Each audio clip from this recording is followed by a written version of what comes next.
You're listening to the Pace Radio Network, here at paceradio.net. The opinions of the individuals during this broadcast are their own, and may not be the opinions of their group or other organizations they may be involved with. All medical advice during our broadcast is not a medical opinion and should be checked with your medical physician. Oh yeah, baby, that's lovely.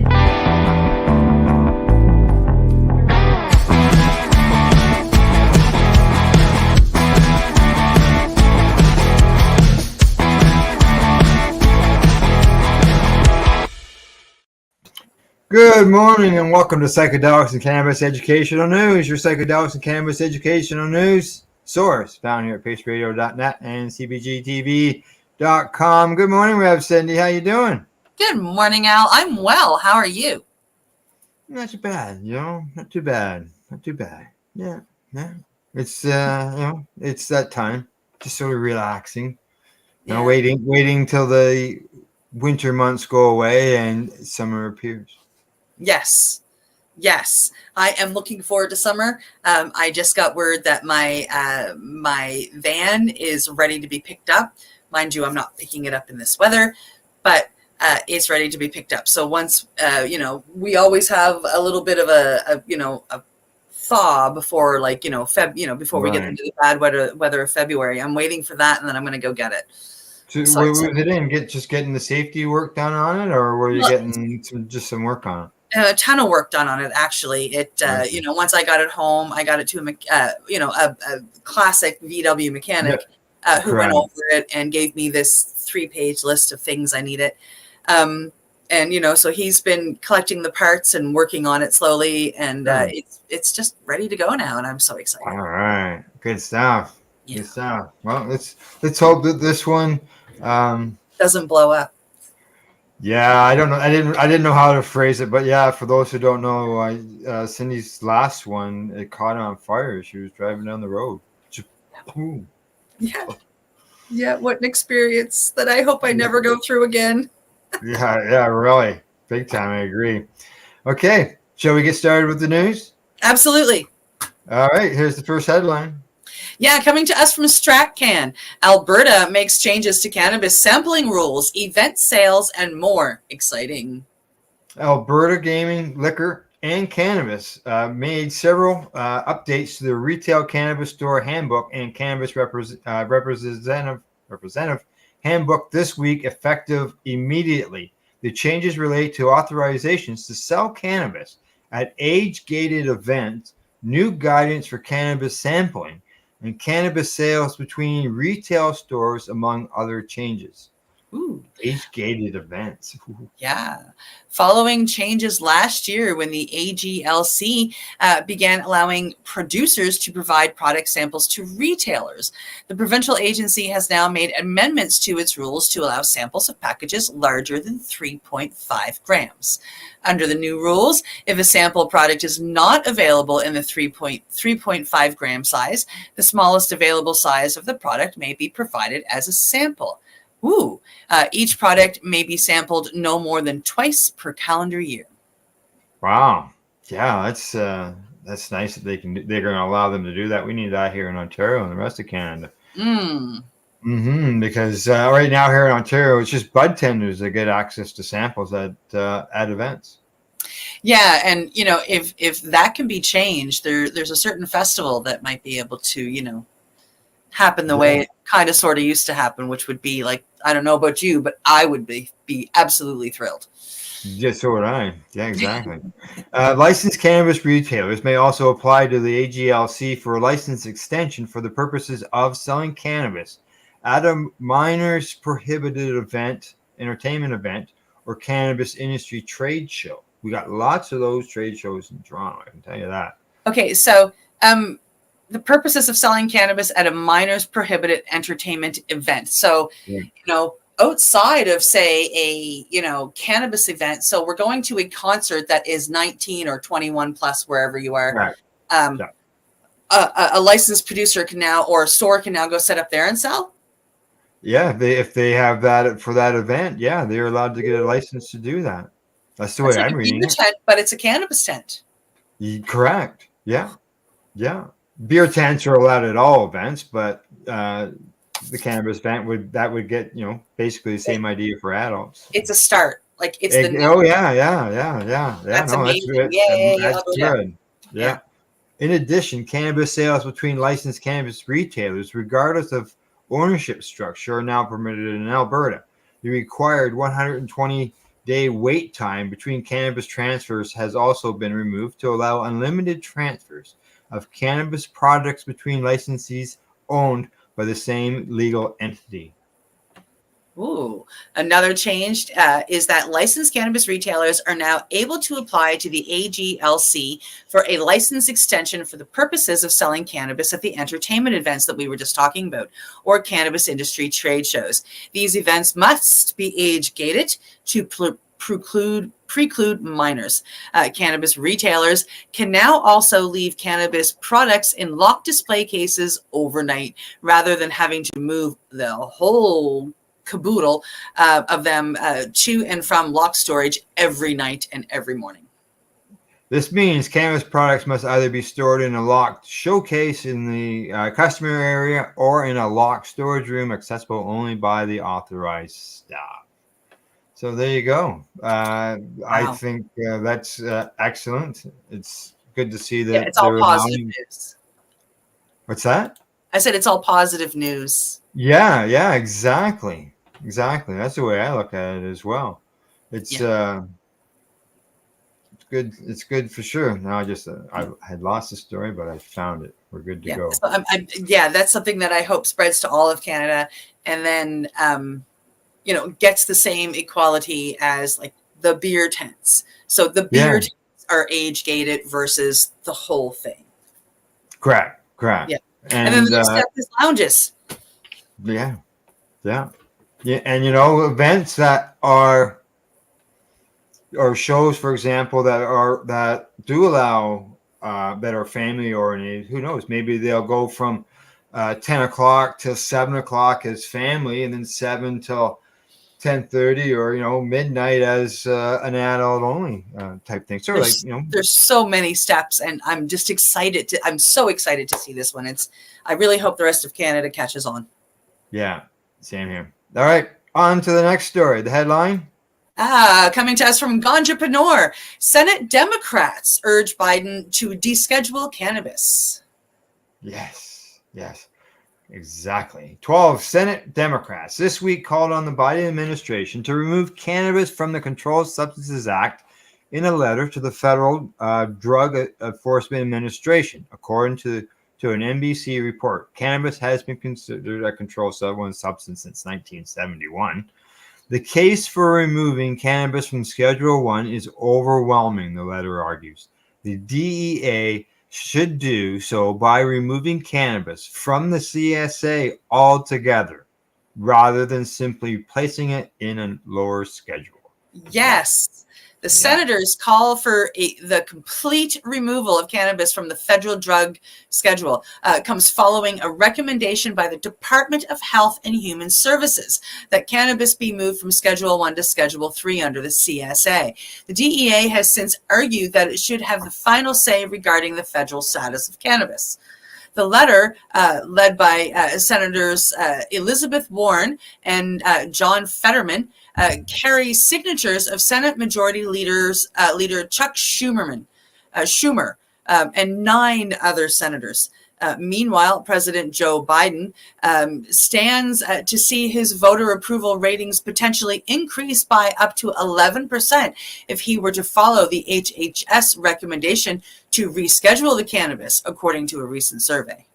Yeah, a recent Gallup poll says 70% of Americans support adult legalization.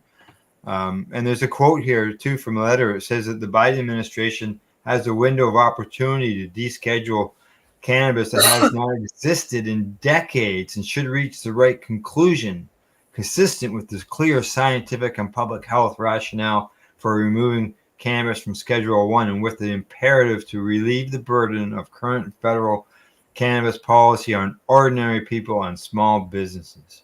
That's right. Exactly. Yep. Yeah.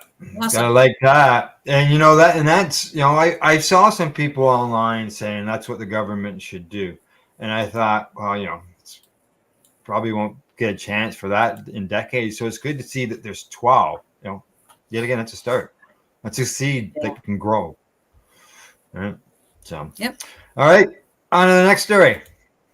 Coming to us from Marijuana Moment. Scientists develop new method to test for recent cannabis use with 96% accuracy in federally funded driving simulation study.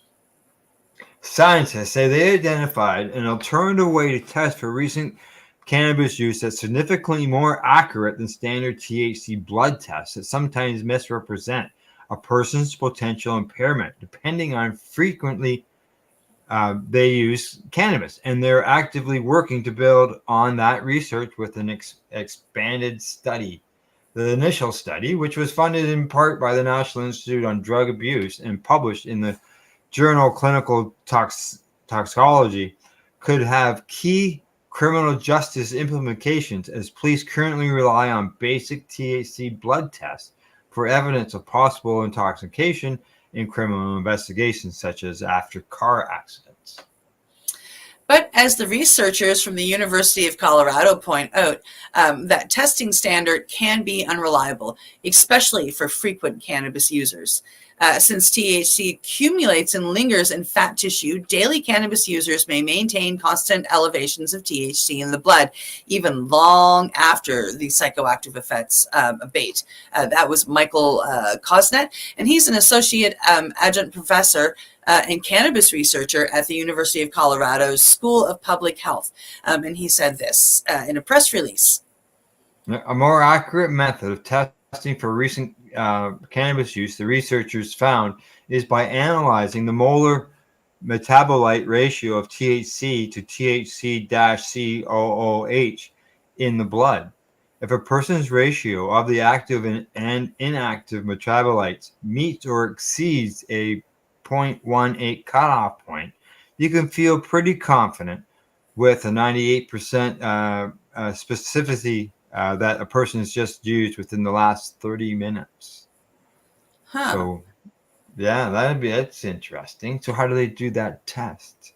Yeah. Is it something they can just do on the roadside? Well, it's a blood test, so they can't do it on the roadside. Yeah, exactly. Yeah, like you can't do that you have to do that in a clean facility. So it's interesting, take our time getting to the hospital, and then you still can't. Yeah. So I don't know. Yeah. They tested this approach by having 24 occasional and 32 daily cannabis consumers participate in a driving simulator exercise. Participants had their blood analyzed at baseline, then 30 minutes, and after a 15-minute smoking interval. The study revealed that the molar metabolite ratio of THC to THC-COOH at a 0.18 cutoff yielded results from 98% efficiency, meaning that there was only 2 false positive, 93% sensitivity, meaning the test only fails to detect recent use 7% of the time, and 96% accuracy, a combination of those 2 rates. By comparison, testing for THC alone yielded 88% specificity, 73% sensitivity, and 80% accuracy. The principle behind the study is basically you're looking at active drug versus inactive drug, because THC and hydroxy THC are active, and carboxy THC is inactive.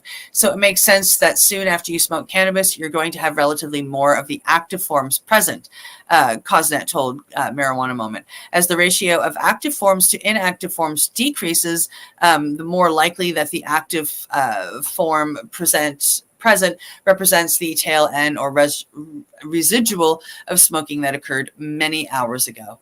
In a prior study, the researchers also assessed driving ability during a simulation. And notably, they found that daily cannabis consumers had an average 5 times the THC concentration in their blood after the 30-minute mark compared to occasional users, yet the later group show evidence of in the driving skills, decrement in the driving skills, whereas that wasn't statistically significant in the daily users. So yeah, they're testing blood to see if people have it in it, but I was wondering if they were actually testing driving skills at the same time.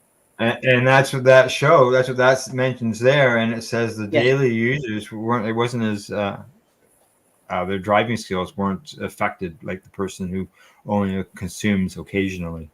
Yeah. Yeah. One limitation of the more recent study was that the blood was tested 30 minutes after consuming, but in real life scenarios, such as after a car accident, it could take longer before a person is tested. The researchers say that they are working to analyze the molar metabolite ratio of more participants at different time intervals. Another limitation, they say, is that you can't conclude that just because the ratio was elevated in and of itself with this test, that the person was impaired. And I'm interested to hear that, because I didn't think that they would say that with this test, whereas you could say it with the other tests, like, those saliva tests, so on and so forth. And that goes back to testing the driving skills at the same time. Yeah, we're working on that too. But I think even right now, this work is helpful, he said. When you are using a test that has implications for people's jobs or for convictions, you generally want to have something that's very specific.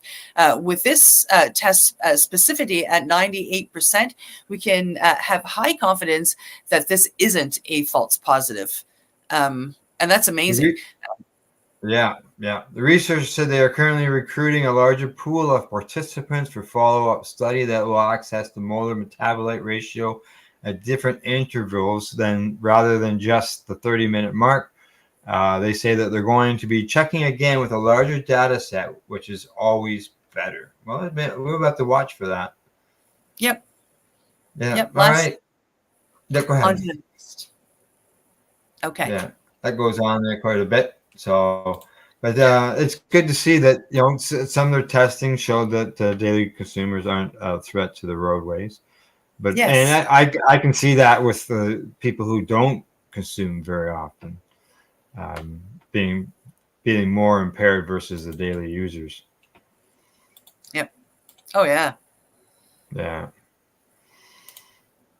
All righty, here we go. I got the next one all lined up. Okay. And the headline on it, this next story says, is coming to us from Psychedelic Spotlight. A whole new mushroom convoy pulls up to Parliament. All right. Canadian nonprofit organization Theraspil is leading a delegation of patients, advocates, and experts to return to Ottawa this February from the 11th through the 17th, seeking compassionate access to psilocybin for Canadian adults suffering from palliative depression, addiction, PTSD, and chronic disease. Attendees will be lobbying in the spirit of love for the focus on Indigenous sovereignty, reconnection to plant medicines, and upholding a responsibility to mental well-being. The delegation will include stage 4 cancer patients who are flying out to Ottawa and will personally meet with federal decision makers in person, because Health Canada has proven woefully unresponsive up until this point. Many haven't heard back after a renewal for their exemptions for over a year. Despite their terminal diagnosis, which is unacceptable, frustrating, and frankly surprising. Some patients pass away while waiting. That's disgusting. I'm going to add in there. Through events and meetings, demonstrators hope to educate decision makers and parliamentarians, MPs, senators, ministers, with an explanation, an exception to meet with the health minister, Genevieve Duclos, and the Minister of Mental Health and Addictions, Carolyn Bennett, who they hope will commit to work together to resolve the issue of access for patients with mental health conditions. The goal is to work with Health Canada and its ministers to get patients the help they need. Section 7 of Canada's Charter of Rights and Freedoms guarantees that all Canadians have the right to life, liberty, and the security of person. By denying Canadians access to medicine, the government is infringing on patients' rights. I love that. Canadian courts have ruled in 2 landmark cannabis cases, R versus Parker and R versus Smith, that the absolute prohibition of cannabis and the Controlled Drugs and Substances Act contravenes Section 7. These rulings compelled the federal government to amend the CDSA to allow for the medical use of cannabis. The decision to use cannabis medicinally is now made between a patient and a doctor, with no requirement for bureaucratic approval. Many Canadians believe that psilocybin, like cannabis, represents a reasonable medical choice and a more effective treatment for many patients suffering from anxiety, depression, PTSD, substance misuse, and end-of-life distress. Now, Yes. what are their goals? Go ahead. Right to die versus right to try. Make psilocybin a viable supplementary treatment and or alternative to MAID. I agree. Oh, big time. Big time. Yeah, access through SAP is considered in emergency situations, and all other forms of treatment must have failed. And that's just wrong. That's just wrong. I mean, like, everything else has to have failed before you're allowed to try the natural remedy. Does that include MAID? MAID has to fail before they allow them to use SAP? Oh, that's very well what it's getting to. Yeah. Yeah. Sorry, but no, I listen, I get it. Settle the charter challenge. The delegation insists that Health Canada drop the senseless and cruel court case against cancer and mental illness patients and commit to medical psilocybin regulations. And a recent poll conducted by Therasil shows that 80% of Canadians believe that psilocybin should be available for at least medical use. Yeah. Oh yeah. Like, that's a high number, and we talked a bit about that last week, Glenn and I, and he was thinking that maybe he would like to have seen it a little higher, but 80% for one of these early polls, I thought was really good. Yep. Yeah. Now, healthcare practitioner access. Grant healthcare workers access to psilocybin so patients can access trained professionals. Like right now, bet you last night I posted 4 stories of different states that were setting up these places where people could go and get access to psilocybin treatment. And here, people have choice of made first. When psilocybin is eventually legalized for medical use, there will be severe lack of trained professionals to support the number of patients in need of therapy. Court disclosures have revealed Health Canada has been acting against its own internal guidance, and healthcare practitioners are given the runaround. Yeah. How else can people help? Therasil is on the front lines of policy change for end-of-life psilocybin therapy. They are in the process of raising $100,000 to fund the first stages of this charter challenge and cover patients' legal costs, with over $86,000 raised as of, as of a year ago, just over a year ago.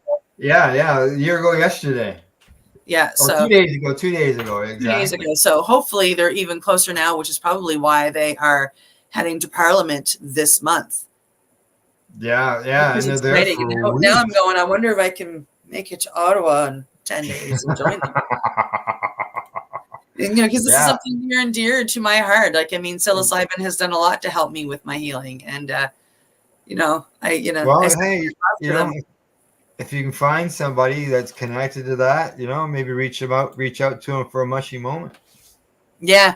No, I'm gonna reach out to Therasil directly and say, hey, I want to somehow be part of this, and this is what I do, and maybe I can help. Good. Exciting. All right. On to our last headline before we head to break.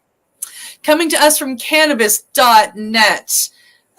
21 for booze, 25 for high THC weed, raising the age limit to buy high THC cannabis products to 25 years old.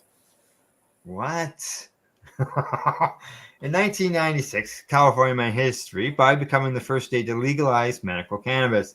Since then, 40 states and the District of Columbia have followed suit, legalizing the medical use of cannabis. Moreover, 24 states, including the District of Columbia, have gone a step further, allowing for recreational use of cannabis, although 4 of them are yet to establish commercial retail markets. Similar to alcohol regulations, the minimum age for cannabis use in all these instances is set at 21. However, in Washington, there is a proposed bill aiming to increase the minimum legal sale age for cannabis products with over 35% THC concentrations to 25 years. The bill, known as House Bill 2320, focuses on high THC cannabis products and was introduced to the Washington State House Committee on Regulated Substances and Gaming by Representative Lauren Davies and Tom Dent on January the 11th, with public hearing scheduled for January the 16th. Let's all gone high. What's going on? The proponents argue that products with high THC content pose both physical and mental risks that demand attention. Additionally, the proposed legislation includes exemptions for qualified patients and designated medical providers. Davis remarked, currently there is no legal restraint on the potency of THC, the psychoactive component in cannabis concentrates. Cannabis vape oils, dabs, and shatter are commonly available with a THC potency reaching nearly 100%, a tenfold increase in strength since cannabis legalization in 2012. These concentrated products are distinct and pose significant risks, according to Coin 06. Dent stated that the landscape of cannabis industry has undergone substantial changes since its legalization. This legislation is essential to navigate the dynamic market and implement measures to safeguard both cannabis users and our youth. Now, so it sounds like they're just basically anybody under 25 will only have access to flower and edibles, but a lot of states down have edible limits that are like 100 milligrams. Yep. But they're allowed to have access to that, but yet they're restricting the THC limit in the other products.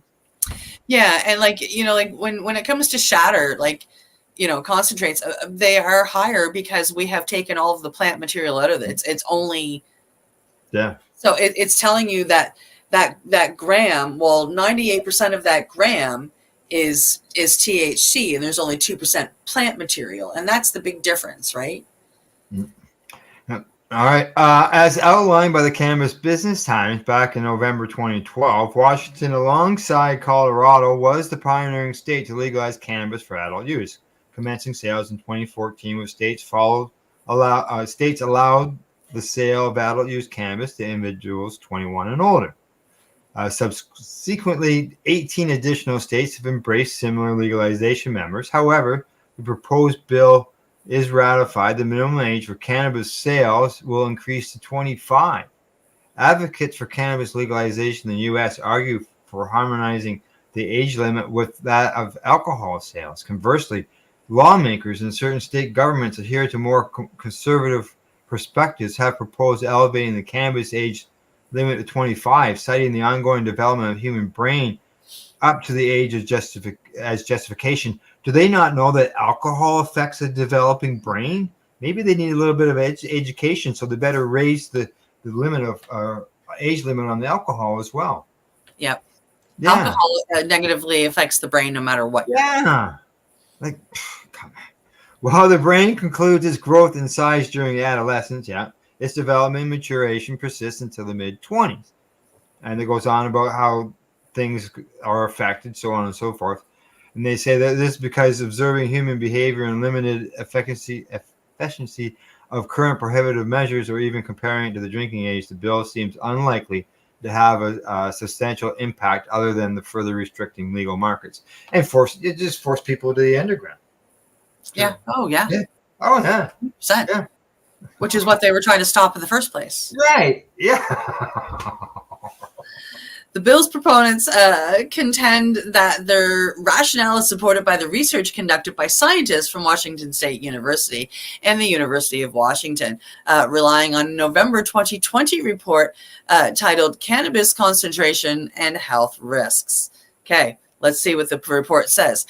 The use of cannabis with high THC concentration increases the likelihood of developing cannabis use disorder or addiction, especially among adolescents, as stated by the university researchers. They further highlight that daily cannabis use, particularly with high-potency products, heightens the risk of developing a psychotic disorder, such as schizophrenia, and is associated with an earlier onset of symptoms compared to individuals who do not use cannabis. You just see it doesn't say anything on those predisposed things. Although the bill incorporates such language, David and Dent omitted the details that this evidence specifically addresses the effects of THC on individuals aged 14 to 19, not the targeted demographic of adults aged 21 to 25 who would be impacted by the bill if enacted.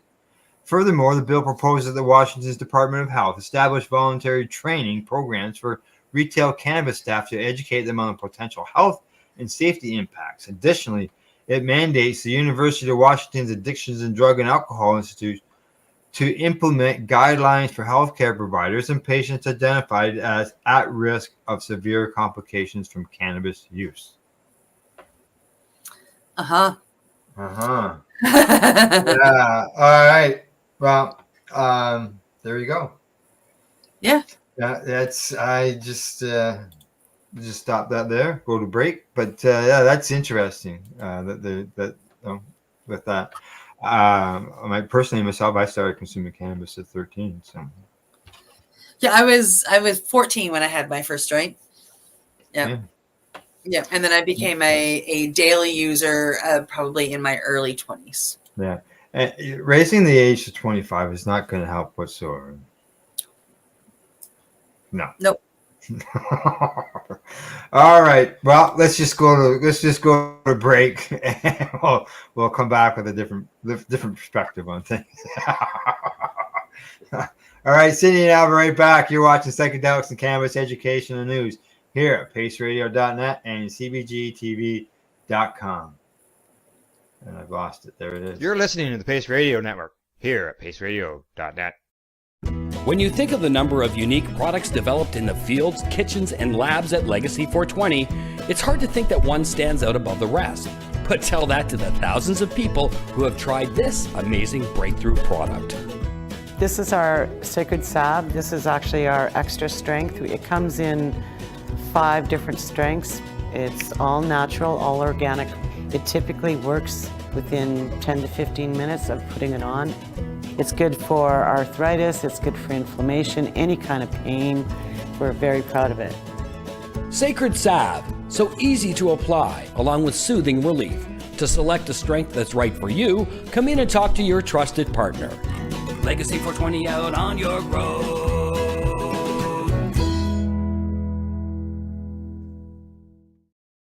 Pace Radio Network, by patients, for patients, and for those who want to know. Enjoy the buzz of legalization with Campbellford Lifestyle Shop. From lights to plant nutrients, books, consumption accessories, and more, we've got all your basics to grow or consume cannabis. Visit our info center or take a look at our piercing services and body jewelry, now available in-store through Campbellford Lifestyle Shop, 17 Bridge Street West, Campbellford.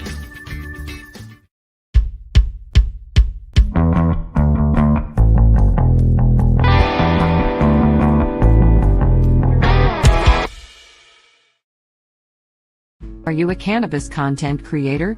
Are you looking for a place to have your content seen? If you answer yes to both questions, then you need to check out cbgtv.com. Let's share Pace everywhere. That way it can help create peace. People everywhere advocating cannabis education. Limestone City Hydroponics is Kingston, Ontario's hydroponics shop. Take your growing to the next level and create the optimal environment with a tent kit, or maximize your yield with an ebb and flow flood table kit. Either way, Limestone City Hydroponics has more sizes and options to fit your needs. Are you looking for the power of the sun that adapts to your budget? Then look no further, as they have professional grow lighting. They have indoor grow systems that are easy and cost effective, with many options to fit your living space and lifestyle. Cultivate your growing potential. We have everything you need to succeed. And if you can't make it to the store, they offer local delivery to the greater Kingston area. Remember, when you're looking for experts to help you grow, then look no further than the locally owned Limestone City Hydroponics, 105 Sunderland Drive in Kingston, Ontario. Call them at 613-548-0420.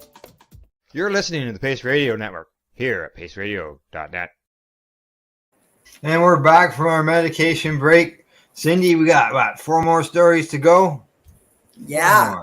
All right. I think we've got some good news, and we probably by one headline or two, maybe upsetting news.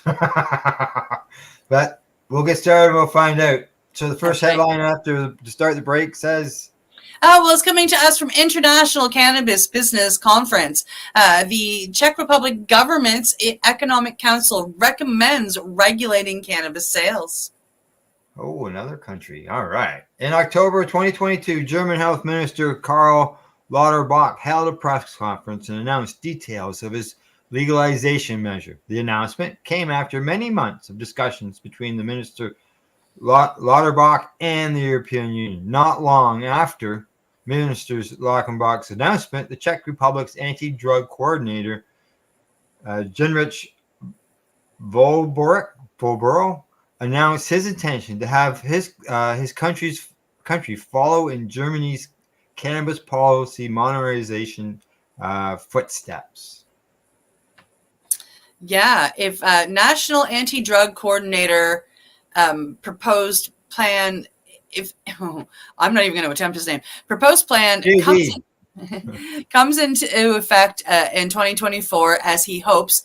Czechia could become the second European Union country to legalize the recreational use of cannabis. And not only that, it would go even a step further, also making its sale legal. The anti-drug coordinator presented his plan for combating addiction, which includes the proposal to legal cannabis at a press conference this week.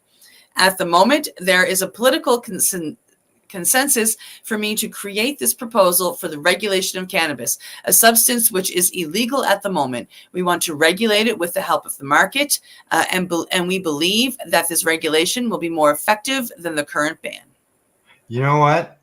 There's one line in there that I've never heard of, and I went, wow, when you read it off. The anti-drug coordinator presented his plan for combating addiction, which includes proposed legalized cannabis. So they're going to legalize cannabis in order to combat addiction. They've been watching the rest of the world. Yeah, exactly. They say the comments made by JV followed a Facebook page post in which he stated Germany and the Czech Republic go to the regulated market at the same time. Yeah. As time went on, details would emerge regarding the legalization model that the Czech Republic would pursue, which is expected to differ in some aspects compared to what is being proposed in Germany. In April of last year, officials in the Czech Republic announced an intent to legalize the possession of 5 grams of cannabis, which customers would be able to purchase from regulated outlets after signing up for a government database. Legalization is yet to happen in the Czech Republic. However, the Czech government's Economic Council recently recommended regulating adult use cannabis sales, which demonstrates that the country is still pursuing such reform. The Czech government's National Economic Council has again recommended the introduction of legal regulated cannabis market in the Czech Republic within its proposal of 37 measures to boost economic growth in the country, which was released on Tuesday. Criminal rates and sentencing principles should be adjusted in the area of drug policy. A legal regulated cannabis market should be introduced. The council said a repressive approach to drugs is a burden on the budget and does not translate into reduced consumption or harm reduction. There you go. Yeah. Good news there. Yeah, they've been paying attention and taking notes. Yeah, because like I know when you look at the opioid epidemic here, when you're talking about addiction, and when people have access to the cannabis, the opioid addictions numbers go down. People are prescribed less opioids because they're using cannabis instead. So that's good. Good to see that they're going to use it. So all right, on to the next story. Coming to us from Ganjapreneur, Arkansas AG rejects cannabis ballot initiative. That's right. A ballot initiative that would change Arkansas's medical cannabis policy was rejected by the state's governor general due to formatting and ambiguity issues. Interesting. They say that Arkansas Attorney General Tim Griffin has rejected the initial language for a ballot initiative that would improve medical cannabis access and trigger adult use legalization in the state if cannabis was ever legalized at the federal level. First reported by the Arkansas Advocate's Hunter Field, Griffin on Monday rejected the Arkansas Medical Cannabis Amendment of 2024 and ruled that the initiative contained improper formatting and ambiguities about how the initiative would affect current laws. Advocates behind the ballot initiative say that they intend to address the issues raised by the Attorney General and then resubmit the proposal. The ballot initiative, which is supported by the state's medical cannabis industry, proposes several significant reforms to the state medical cannabis program, including allowing registered patients to grow their own cannabis plants at home, allowing nurse practitioners and other health providers to recommend patients for the program, allowing providers to certify anyone they see fit for the program, allowing the telemedicine medical cannabis referrals, recognizing out-of-state medical cannabis patient ID cards, removing program application fees for patients, and increasing the program's registration period for patients from 1 to 3 years. Oh. Additionally, the ballot initiative would trigger the legalization of cannabis possession by adults where the federal prohibition of cannabis were the federal prohibition of cannabis ever repealed. If a reworked version of the ballot initiative is accepted by the Attorney General, advocates will have until July 5th to gather 90,704 signatures, that's specific, from registered voters to qualify for the ballot. Yeah, they say they sold $283 million of medical cannabis there as well. So I wonder what the ambiguities were that was misleading people. And as they said, they're going to address his concerns and they're going to resubmit it. So that tells me that whatever the concerns were, that it doesn't sound like it's too far off. They're just addressing them and resubmitting it. So, it does mention, hopefully they don't have to go get all those 90,000 plus signatures all over again, that they can just go with what they have. Yeah, well, no, they don't have to go get them until the Attorney General approves it. Once he approves it, they'll have until July 5th to get those 90,704 and 4. That's right. Yeah. All right. On to the next headline. Okie dokie. We are heading back over to International Cannabis Business Conference.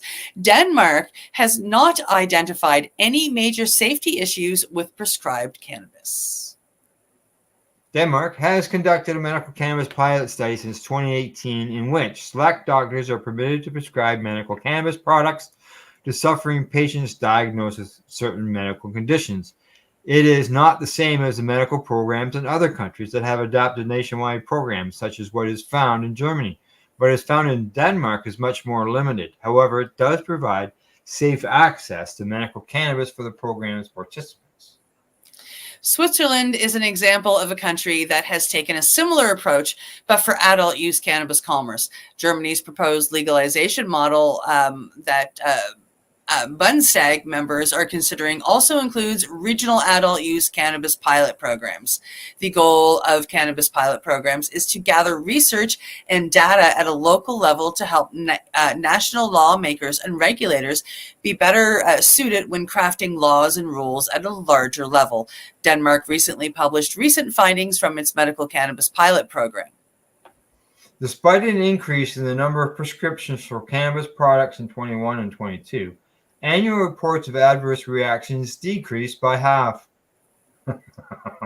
The Danish Medicines Agency confirms that these reports did not reveal any safety concerns and that no batch-related side effects were identified during the period. Denmark's medical cannabis pilot program is expected to last until 2025.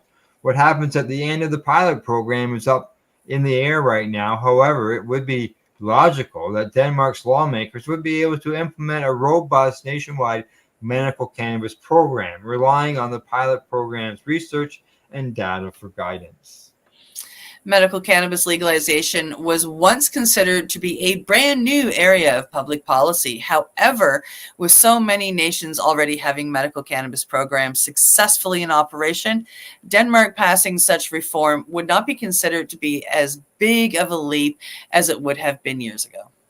Yeah, I gotta agree with that. Yep. Yeah, they've dropped the ball, as they say, and allowed others to go ahead. And now, like in Amsterdam, they don't even, tourists can't even go into coffee shops. So. Oh, they've passed that now? And there's and there's something else going on there now that they've replaced it with. So see what happens. Goody. Okay, last story of the day. Here we go. Heading over to Microsoft Start, the psychedelic renaissance, according to Johns Hopkins. The quest for mental wellness has become a collective endeavor, and a fascinating narrative is unfolding that challenges the conventional boundaries of science, culture, and human consciousness. Psychedelics, a class of substances that are as enigmatic as they are promising. What is it? Enigmatic. As they are promising, is experiencing resurgence that beckons us to explore the profound depths of the human mind. Professor Matt Johnson from Johns Hopkins, a luminary in psychedelic research, is at the forefront of this exploration. Our society is at a crossroads, grappling with a mental health crisis that traditional medicine often struggles to address. Antidepressants, the usual go-to, fail to provide relief for a significant portion of those in need, and they all come with the side effect that they may cause depression and death. Yeah. Psychedelics, substances that, according to countless anecdotes, have the potential to catalyze profound life-altering experiences. Unlike any other class of drugs, psychedelics have a unique story, one that intertwines with the very fabric of human culture and consciousness. Psychedelics, far from being a modern discovery, have ancient roots in indigenous medicinal traditions. Their transformative journey began with Albert Hofmann's synthesis of LSD in 1938, marking the onset of modern psychedelic research. The 1950s and in the 1960s witnessed a burgeoning period of scientific and cultural exploration, with psychedelics becoming a symbol of radical societal changes.